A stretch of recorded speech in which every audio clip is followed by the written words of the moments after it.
السلام علیکم ګران دوستانو، خدای دې وکړي چې جوړ او روغ به یې. له هر څه نه مخکې زموږ چینل در سره سبسکرایب کړئ،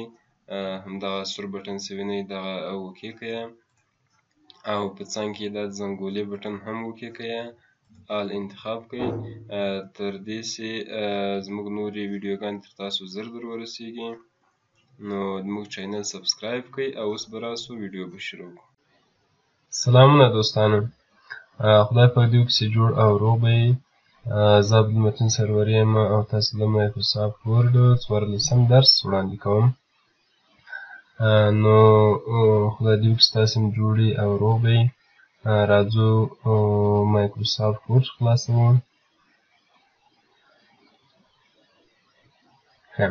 مایکروسافټ ورډ مو خلاص کړ او راځو انسرټ ته. په انسرټ کې موږ تر کوم ځای راغلي وو، تر ټکسټ باکس پورې راغلي وو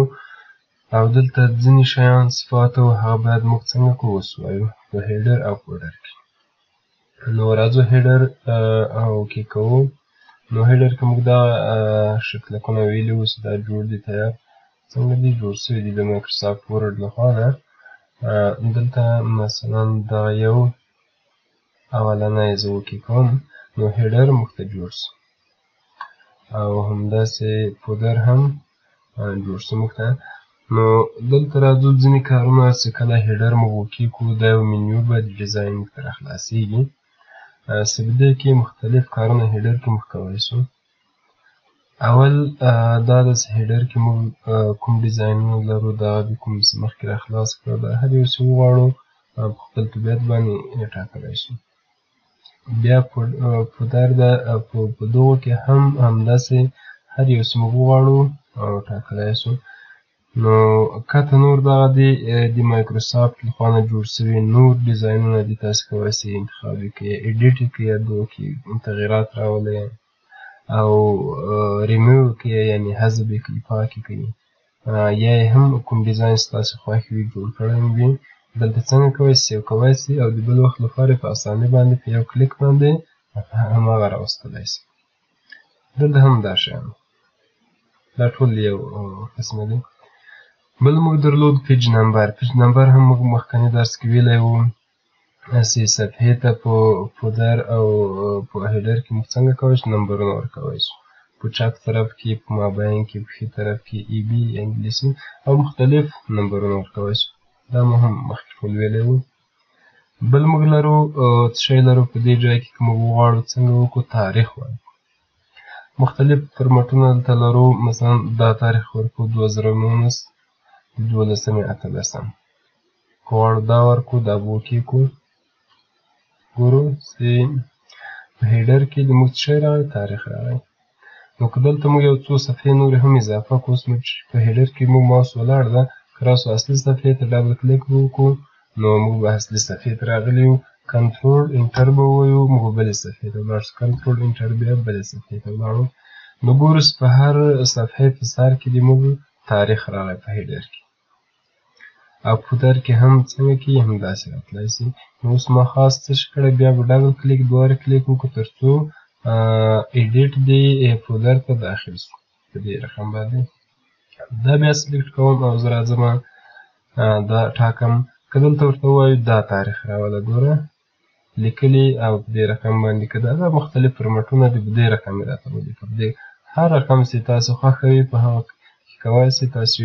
ماوس ودروئ او اوکې کلیک کړئ تر څو هغه تاسو ته چاپ کړي. او سیټ ایز ډیفالټ دا چې کوم ده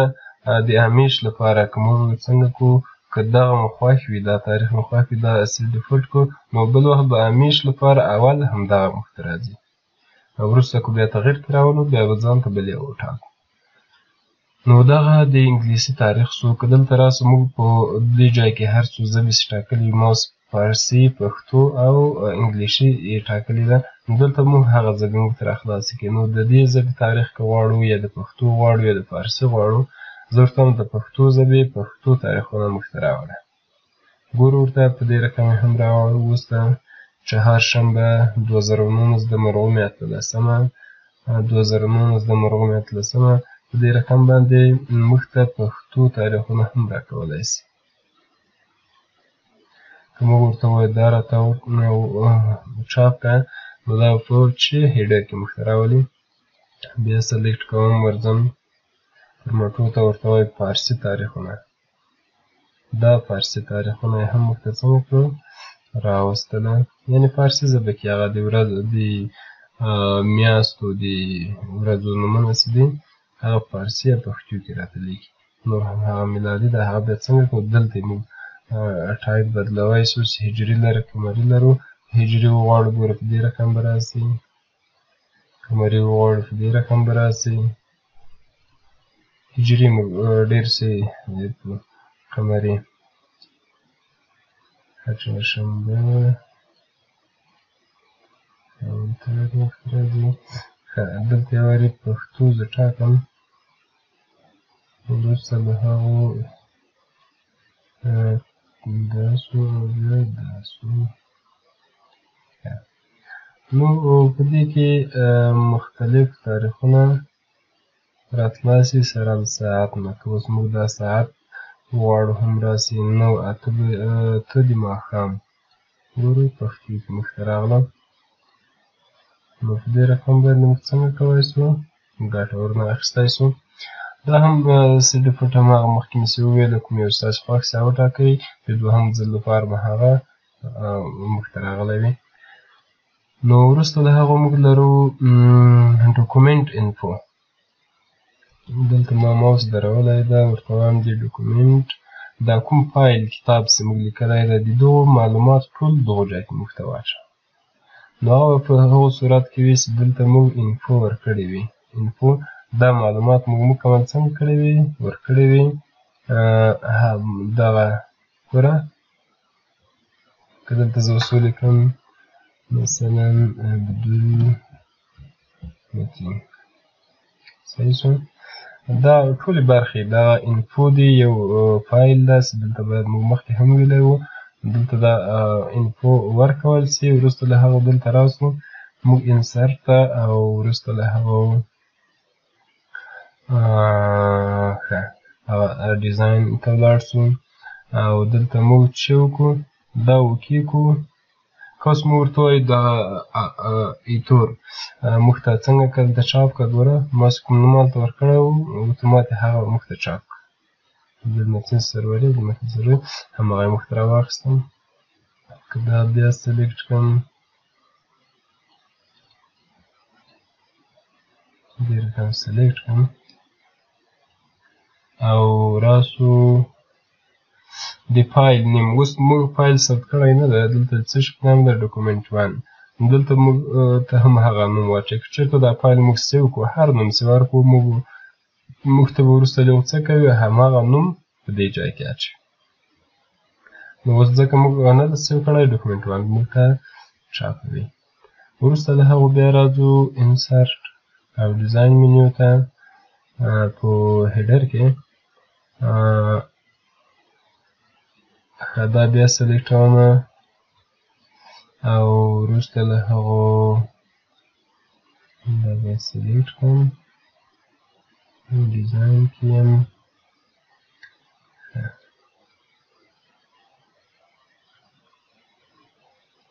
فایل همداسې دا هم وروستی نه ده، نوم یې هماغه نوم راخلي کوم چې دلته موږ ته ښکارېږي. وروسته له هغو بل څه لرو، ډاکومنټ ټایټل لرو. ټایټل هم موږ اوس نه لرو، نه ده سیو سوی چې کار راته وکړي، نو هغه هم ورکولی سو. وروسته له هغو راځو. نو دغه هر څه چې کوم موږ په انفو کې سیو کړي وي دلته موږ جدا جدا هم کولی سو. هغه څنګه کړو، راوړو دې رقم باندې. نو دغه سو د تاریخ او د ډاکومنټ انفو کارونه. وروسته له هغو راځو کیک پارټ. کیک پارټ موږ لرو، دا څه کارونه کوي. نو کیک پارټ کې موږ ځینې شیان غوڅې غواړو. مثلا دا کوم هیډر چې موږ جوړ کړ، مثلا دا ټول هیډر دی، موږ څنګه ده خوښ. موږ غواړو همیش چې کله هیډر کې څه لیکو دغه نوشته دې موږ ته څنګه سي راسي. نو راځو دلته دا سیو کوو سیو سلیکشن ټو کیک فار ګالري نو دا کوو سیو کوو دلته هر نوم سي ورکړو موږ ورته وایو چې ورکوو مثلا هیډر ورکوو هیډر 1 دې نوم باندې موږ سیو کړو نو دلته موږ څنګه کولی سو ګالري کوم ځای کې ټاکلی سو که ایټو ټیکسټ یې وټاکو راتلی سي که دا ده په فولډر کې یا هیډر کې پیج نمبرو کې په هر ځای کې ټیبل کې ټیکسټ باکس کې په هر ځای کې چې موږ ورته وغواړو چې هلته سیو سي نو موږ ته به هلته سیو کېږي اوس دا سیو شو کله چې زه دا پاکمه او وروسته هیډر موږ خلاص کړو او رابستو چېرته دلته موږ اولنی به ګوره موږ ته هلته راغلی و اوکې به ورباندې وکړو هغه کوم شی چې موږ سیو کړی و اتومات دلته موږ ته راځي او دا تاریخ اتوماتیک له کمپیوټر له تاریخ اخیستل کېږي د هغې ورځې هر کوم تاریخ او ساعت چې وي نو هغه به موږ ته اتومات دلته راځي دې کې مشکل نشته وروسته له هغه لرو ډاکومنټ انفو ښه کیک پارټ کې وو نو دلته موږ ګوره که چېرته دغه خاص دغه غواړم دا ور بیا سیو کړم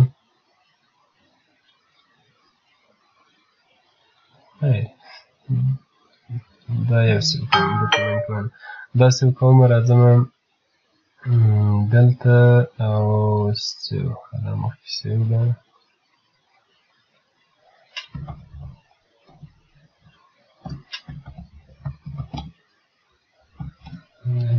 سروري select سیو نو هم عبدالمتین ورکوم او دلته دا ور ګالري ورته ایټو ټیکسټ ټاکم او اوکې ورباندې وړم نو دغه بیا زه څنګه کوم پاکوم ګوره اوس بیا راځم دلته او دلته دا ور مخکې خو دلته سیو ځای ده دا ورځ ایټو ټیکسټ باید دلته مختل لیدلی وي ګورو چېرته موږ ته سیو څه دغه ده ګوره دغه ځای کې موږ ته سیو څه هغه زما نوم یې اتومات دلته راوستی وروسته له هغه لرو ښه دا برخه انشاءالله چې خلاصه ده بل پیکچر لرو پیکچر که چېرته موږ په هیډر کې وغواړو هیډر یا فودر کې چې یو عکس لوګو راولو نو ډیری وخت لوګوګانې دلته استعمالیږي نو دا به اوکې کړو او موږ به یوه لوګو مثلا دا زما لوګو ده انسرټ کوم دلته به راسي دا به کوچنی کړو وړه به یې کړو تر څو زموږ د خوښې اندازه باندې سي دا زه کولی شم هرې خوا ته منتقله کړم انتقال یې کړم وړه یې کړم غټه یې کړم په دې رقم باندې دا زما لوګو شوه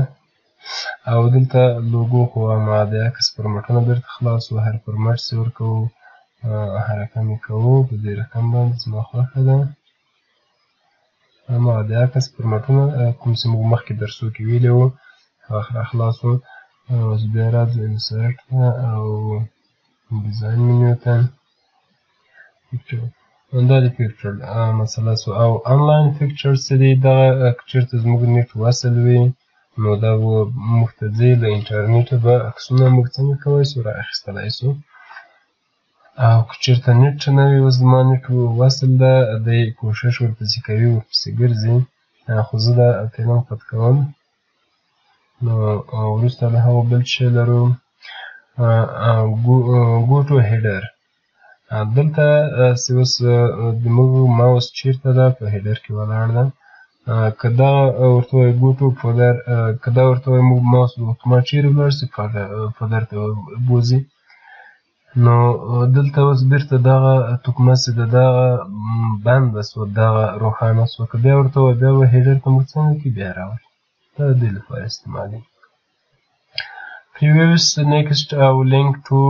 previews دغه په لیاوټ منیو کې په راتلونکي درس کې انشاءالله بیا وایو وروسته له هغو دوستانو لرو موږ چې دلته اپشنونه لرو درې اپشنونه لرو اولنی اپشن چې ده څه کار کوي دا چې موږ ټیک ورباندې ووایو اوس ګورو که څنګه دی په اوله صفحه دوهمه صفحه درېیمه هر څو صفحې چې موږ ولرو د هیډر او فودر کوم تغییرات کوم چې کې راوستلي وي لیکنې مو عکسونه ورکړي وي به ټول موږ ته راځي خو که چېرته وغواړو خاص په اولنۍ صفحه کې موږ هیډر یو رقم وي او په نورو صفحو کې بل رقم وي نو بیا به موږ څنګه کوو دغه به ټاکو دا اپشن چې کله موږ وټاکه نو اوس موږ ته یوه صفحه ګوره چې اوس نورو صفحو کې موږ ته پخوانی ډیزاینونه پاتې شو او په اولنۍ صفحه کې هغه ډیزاین څنګه ده نشته دلته زه کولی شم یو عکس لوګو مختلفه ورکړم نوشته یې مختلفه وي تاریخ وي هر څه چې وي زه غواړم دا دلته تاریخ پکې ورکړم دلته یې راوړم په دې ځای کې ږدم نو ګورو چې په اوله صفحه کې دلته یې لیکلي دي چې اوله صفحه ځان ته خاص صفحه ده او نورې صفحې به څنګه وي هغه بیا په دې رقم باندې ګورو نورې صفحې ټولې په دې رقم باندې دي اولنۍ صفحه فرق ورسره لري نو هیډر او فودر به دواړه څنګه کې فرق ولري او وروسته له هغه موږ بل شی لرو ښه وروسته له بل اپشن چې موږ لرو بیا راځو انسرټ او ډیزاین منیو ته په هغو کې لرو دوهم اپشنز دا معنا ورکوي چې جفت او تاک صفحې راته ځان ته که دا چېرته موږ وکیږو نو اولنۍ صفحې نه بغیر به موږ څه شی ولرو ګوره ایون پیج هیډر موږ لرو صحیح ده بیا به اولډ پیج هیډر ولرو بیا به موږ بیا څه شی ولرو که بله صفحه موږ نه لرو یو وارې دلته څنګه کوم کنټرول انټر وایم تر څو نورې صفحې موږ ته څنګه سي خلاصې سي نو دا صفحې موږ ته خلاصې شوې بېرته راځم پورته او پورته اولې صفحې ته چې کله راغلم دلته وکې کومه هیډر چې ده خپ شه رنګ دې باندې خپ شه چې موږ اوس لیکنه چېرته کوو زموږ لیکنه معلومه شي چې موږ لیکنه چېرته کوو دې ځای کې لیکنه چېرته ډبل کلیک وکړو بیا راځي هیډر ته دا لیکنه خپ شو دا دې په خاطر باندې خپ کېږي تر څو موږ متوجه شو چې زموږ لیکنه په کوم ځای کې ده یعنې موږ ماوس چېرته ایښی ده او چېرته لیکنه کوو دا پاکول بیا هیډر ته ورځم او هیډر کې هماغه پخواني تغییرات جفت او طاق صفحې موږ ته څنګه کړي دي ځان ته کړي دي جفت سره یو څه لیکلي دي او د طاق سره بیا بل څه لیکل شوي دي په دې رقم باندې یوه صفحه کې او کوم تغییرات دي هغه شته په بله صفحه کې بیا نشته ګوره که به عکس ته او لیکنې ته متوجه شو په یوه صفحه کې شته او په بله صفحه کې بیا نشته دغه په دې باندې شو او وروسته له هغه بل موږ څه لرو شو ډاکومنټ ټکسټ دا بټن که موږ ووایو راته وبښي هغه نوشته چې دلته موږ کومه لرو ډبل کلیک له دې نه راوځمه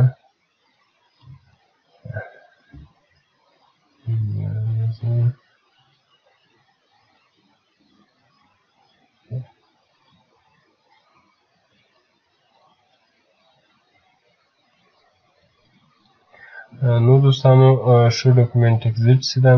یعنې وښیه هغه ډاکومنټ لیکنه کوم چې که موږ داسې وي نو خاص هغه هیډر او فودر به موږ ته ښکاره کوي او کوم لیکنه چې اصلي موږ کړې هغه موږ ته نه ښکاره کوي که بیا ورته ووایو چې شو که دا موږ ته وښیه هغه لیکنه چې موږ کړې ده هغه به موږ ته ښکاره کړي دا درې اپشنونه په دې رقم شو وروسته له هغو موږ لرو څه لرو نو دوستانو موږ لرو هیډر له ټاپ له خوا نه څومره وي او فودر له باټن له خوا نه څومره وي نو دا موږ په څو ځایو کې کولی شو یو خو دلته داسې راځو خپلې نمبرې یا له دوو بټنونو کاپي پورته کوو او یا هم که که ګورو زموږ هیډر کاته اضافه کېږي او که بېرته ورته ووایو وړوکی سي وړوکی به سي او که راسو فودر ته دلته به موږ څنګه کړو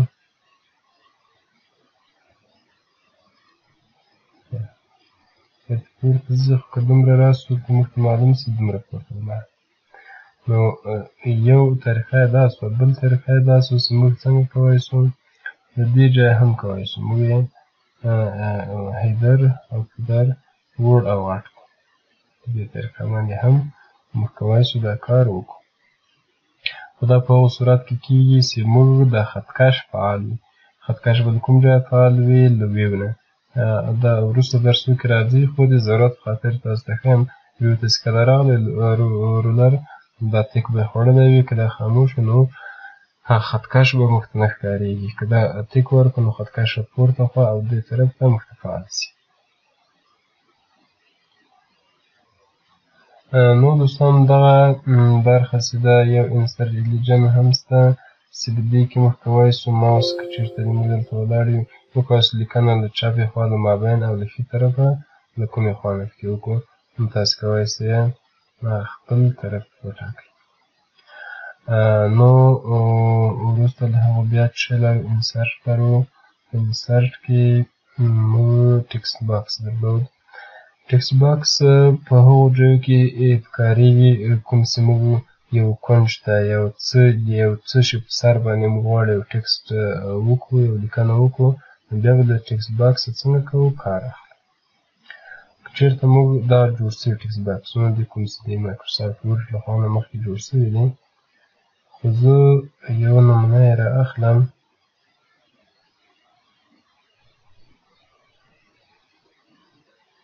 مثلا دا نمونه را اخلم دلته تغییرات پکې راولم لیکمه یو شی پکې لیکم افغانستان لیکم همدغه نو دا زه څنګه کولی سم دا که چېرته دا د عکس په رقم باندې موږ ته جوړ څه نو دا موږ کولی سو هر ځای ته یوسو او په اسانۍ باندې انتقال کړو ګوره هم په هیډر کې هم ایښودای سو کاته یې هم راوړای سو دې کونج کې هر ځای چې زړه وغواړي نو که چېرته موږ ماوس وړو او یو ځای لیکنه کوو نو هغه کار بیا موږ ته نه کېږي نو دا د دې لپاره ټکسټ باکس ده چې دا کار به موږ ته ډېر په اسانۍ باندې کوي دلته کولی سو دا لیکنې ته خپل تغییرات هر څه تغییرات چې وغواړو په ډېره اسانۍ باندې ورکولی سو فونټ او رنګ او هر څه چې وغواړو دا ورکولی سو وروسته له هغو موږ ته یو ډیزاین منیو یا فورمټ منیو بله موږ ته خلاصه سوه کوم چې دلته موږ څنګه کولی سو رنګونه د لیکنې ورکولی سو په دې رقم باندې دغه د څنګو سوري دي رنګونه دي هغه ورکولی سو په دې رقم باندې او دلته شیپونه ورکولی سو دا او دغو نه یې څه شي کولی سو دغه د کوم شاوخوا ګاډر چې ده د دغه رنګ مو بدلولی سو دلته په دې رقم باندې که موږ ورته ووایو چې هېڅ مه راته نیسه دغه هم مه نیسه دغه هم مه نیسه او نو دا به څنګه سو خاص یو ساده لیکنه سوه ساده لیکنه هم موږ کولی سو هر ځای ته انتقال او یوسو تر څو هېڅ یو څه معلوم نه سي ګوره ساده لیکنه سوه که چېرته موږ ضرورت وي بیا انتقال کړو بل ځای که اوکې ورباندې وکړو هغه ټکسټ باکس هغه باکس به د موږ موجود وي او کولی به سو بل ځای ته انتقال کړو بیا راځو انسرټ او کیک پارټ کوم چې موږ مخکې وویله هغه هم دلته کار کوي او هماغه کار کوي کوم شی چې موږ سیو کړو نو هغه به اتومات دلته موږ څنګه کولی سو کله چې اوکې ورباندې وکړو